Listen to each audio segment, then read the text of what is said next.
This story starts on what should have been a dream family vacation at sea, but it ends with a promising young life cut short and a federal investigation that has uncovered a story so much more complex and frankly disturbing than anyone could have imagined. Today, we're going to break down the tragic case of Anna Kepner.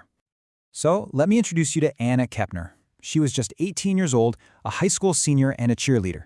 She was only months away from graduating and had these big dreams of joining the Navy. And this vacation? It was a big deal.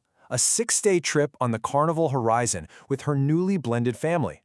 It was supposed to be the start of a new tradition.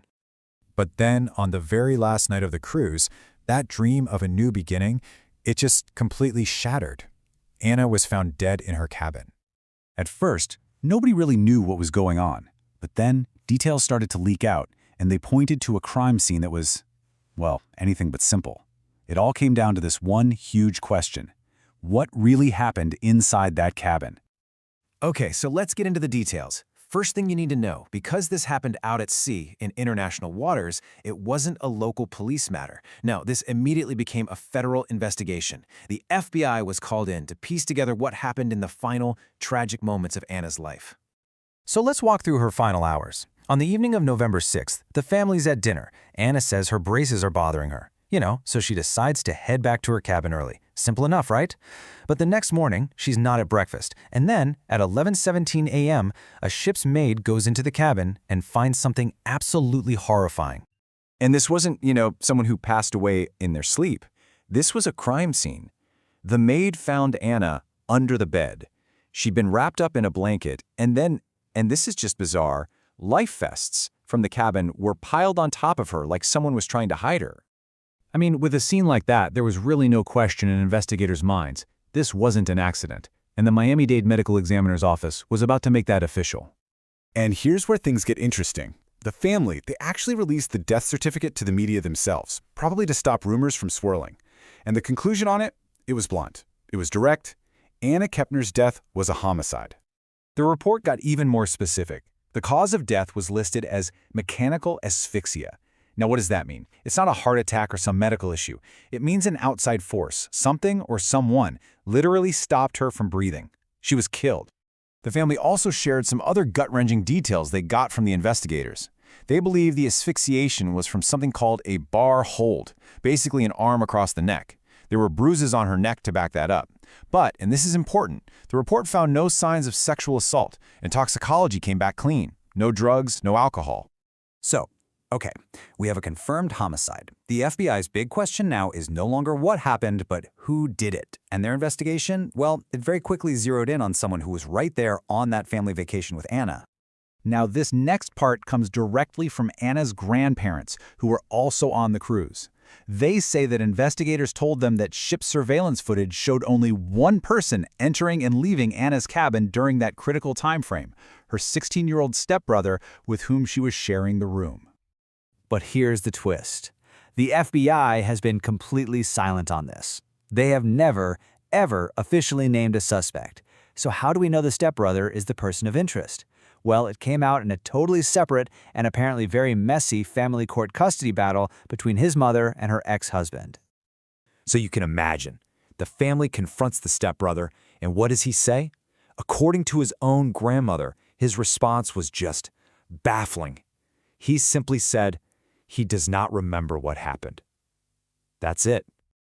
And this is where the story really takes a dark turn, because when you try to figure out what the relationship was actually like between Anna and her stepbrother, you get two completely different, totally irreconcilable stories. This right here, this is the central mystery of the whole case. On one hand, you've got the family who was actually on the cruise, and they're describing this perfectly normal, loving brother-sister relationship. But then you talk to people back home, friends and another part of the family, and they paint a picture that is just chilling, a picture of obsession and fear. So let's start with the grandparents' view. Remember, they were on the ship with them. They were adamant, saying the two were inseparable. They used the phrase, 2 peas in a pod. To them, this was a real, solid brother-sister bond forming in this new blended family. But then you hear the other side, the family of Anna's ex-boyfriend. They told a completely different story.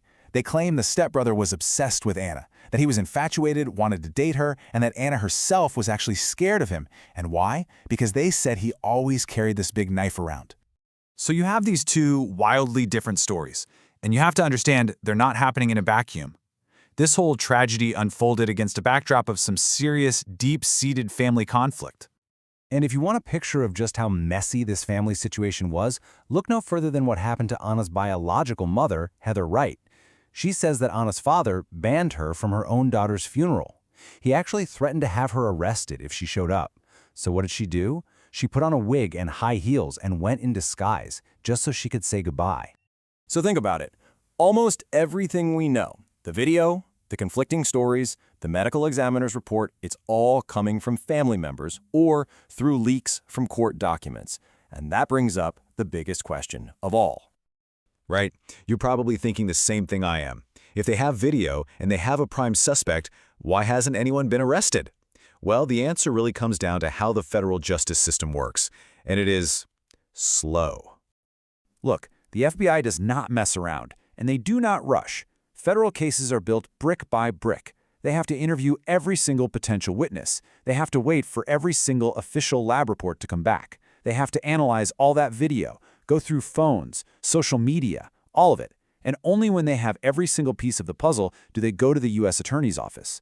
Their goal is to build a case that is absolutely ironclad, one they know they can win in court before they ever make an arrest. And so here we are. The case is just stuck in this awful limbo. The FBI is working, but they're not talking.